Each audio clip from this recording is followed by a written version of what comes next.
नमस्कार दोस्तों, मैं पार्थ फिर हाजिर हूँ आप लोग के सामने एक नए टॉपिक को लेके। तो उसमें आप देख सकते हैं कि टू न्यू जज अपॉइंटेड टू सुप्रीम कोर्ट। तो सुप्रीम कोर्ट में है जो दो नए जजों की नियुक्ति की जा रही है। तो इसी की विषय में आज हम लोग चर्चा करेंगे। तो देख लेते हैं कि ये दोनों जज जो हैं कौन कौन हैं। तो कानून मंत्री किरण रिजिजू, नाम देख सकते हैं आप लोग। किरण रिजिजू ने सोमवार को बताया कि गुवाहाटी उच्च न्यायालय के मुख्य न्यायाधीश सुधांशु धूलिया, नाम याद रखिएगा, सुधांशु धूलिया, और गुजरात उच्च न्यायालय के न्यायमूर्ति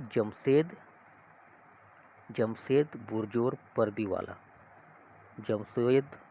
पर्दीवाला को उच्चतम न्यायालय का न्यायाधीश नियुक्त किया गया। तो ये दो नाम है, एक सुधांशु धूलिया, एक जमशेद बुरजोर पर्दीवाला।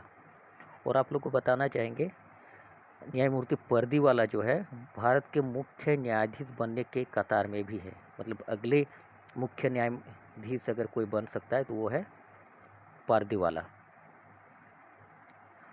अब हम लोग देखते हैं कि भारत के अभी वर्तमान जो मुख्य न्यायाधीश है वो कौन है। तो भारत के वर्तमान मुख्य न्यायाधीश जो है वो एन.वी. रमन है। एन.वी. रमन, आप लोग यहाँ पे देख सकते हैं, एन.वी. रमन। और भारत के पहले न्यायमूर्ति जो थे वो थे श्री एच.जे. कनिया, हीरालाल जे कनिया इनका पूरा नाम था। तो अगर आपको याद नहीं आ रहा है तो मैंने एक छोटा सा ट्रिक बनाया है ये दोनों के लिए कि अगर आपको प्रथम मुख्य न्यायाधीश का जो नाम याद नहीं आ रहा तो उनका नाम मैंने ट्रिक के माध्यम से ऐसे बनाया कि एस.सी. कन्या।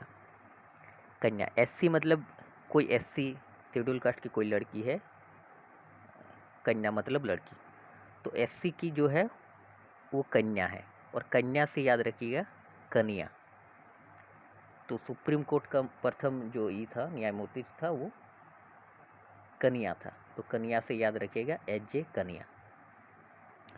अभी वर्तमान का अगर हम याद रखने की कोशिश करें तो उसका भी मैंने एक ट्रिक बनाया है, एन.बी.आर. एन.बी.आर. को आप नंबर भी बोल सकते हैं, एन.बी.आर. को आप नंबर भी बोल सकते हैं, नंबर। तो वर्तमान के जो मुख्य न्यायाधीश है वो 48वें नंबर के हैं। तो एन.बी.आर. से याद रखिएगा एन.वी. रमन, एन.बी.आर. एन.वी. रमन। ठीक है, फिर हम लोग आगे बढ़ते हैं। अब देखते हैं कि जो न्यायाधीशों की नियुक्ति है उसका संवैधानिक प्रावधान क्या क्या है। देखिए, भारत के संविधान के भाग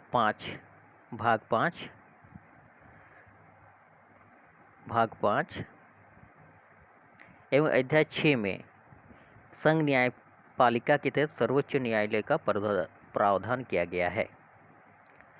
अब भारत के संविधान के अनुच्छेद को देख लेते हैं कि सर्वोच्च न्यायालय का जिक्र किस अनुच्छेद से किस अनुच्छेद तक किया गया है।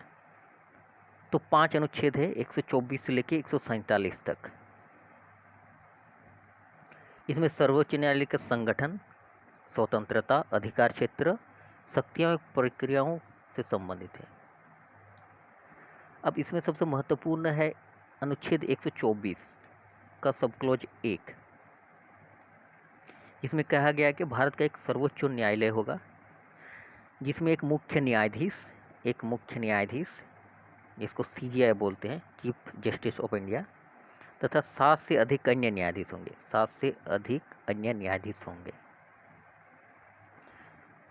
पर क्या कर सकता है ये 7 से अधिक जो अन्य न्यायाधीश होंगे इसको संसद बढ़ा भी सकता है। तो संसद इसको जैसे परिस्थिति देखा जाएगा वो बढ़ाते रह सकता है, ये भी ध्यान रखने वाली बात है। ठीक है, तो अनुच्छेद 124 का सब क्लोज 1 याद रखिएगा। अनुच्छेद 124 को आप ऐसे याद रखिएगा 1-2 का 4। एक अनिल कपूर का मूवी आया था, शायद आप लोग देखे होंगे, 1-2 का 4। तो अगर आपको याद रखना है कि सुप्रीम कोर्ट किस आर्टिकल में है तो 124 या 1-2 का 4 ऐसे याद रखिएगा। ठीक है, अब सर्वोच्च न्यायालय का संगठन हम लोग देखेंगे कि सर्वोच्च न्यायालय का संगठन क्या है। तो पहले पहले जब शुरुआत में था तो कहा गया था कि 7 न्यायाधीश होंगे मुख्य न्यायाधीश के अलावा, लेकिन संसद द्वारा उसे बढ़ाते बढ़ाते 31 न्यायाधीश कर दिए गए। लगभग 31 मुख्य न्यायाधीश को मिला के, मुख्य न्यायाधीश और 30 अन्य न्यायाधीश मिला के न्यायाधीशों की संख्या 31 हो गई। और 2019 में क्या हुआ, 2019 में 31 से बढ़ाकर और 34 कर दिया गया, 31 से बढ़ाकर 34 कर दिया गया। अर्थात पहले 7 था, फिर 31, फिर 31 से 34। अब मुख्य न्यायाधीश और बाकी 33 न्यायाधीशों को लेके 34 न्यायाधीश भारत के सुप्रीम कोर्ट में हैं। ठीक है, अब नेक्स्ट पे जाते हैं। अब न्यायाधीशों की योग्यताएं देख लेते हैं कि न्यायाधीश बनने के लिए क्या क्या अर्हताएं चाहिए। तो आप लोग देख सकते हैं कि उसे भारत का नागरिक होना चाहिए। सर्वप्रथम तो ये होना ही चाहिए कि वो भारत का नागरिक हो। कम से कम 5 वर्षों के लिए किसी उच्च न्यायालय या का न्यायाधीश होना चाहिए, उच्च न्यायालय का न्यायाधीश होना चाहिए। जैसे कि किसी राज्य का उच्च न्यायालय है, वहाँ का क्या होना चाहिए, न्यायाधीश होना चाहिए 5 साल के लिए। या फिर 10 वर्ष का अधिवक्ता होना चाहिए। अधिवक्ता बोले तो वो वकील या कार्यरत हो किसी उच्च न्यायालय में, वो होना चाहिए। ये थे न्यायाधीशों की योग्यता। और इसके वाला बस यही तक आज का जो मुद्दा था ये भी ख़त्म हो रहा है। आशा करता हूँ कि आप लोग को अच्छा लगा होगा, और बाकी मेरे साथ जुड़े रहिए, मेरे चैनल को सब्सक्राइब कीजिए और मुझे सुझाव दें एवं मार्गदर्शन दें कि मुझे और क्या क्या इस विषय में करना होगा। धन्यवाद।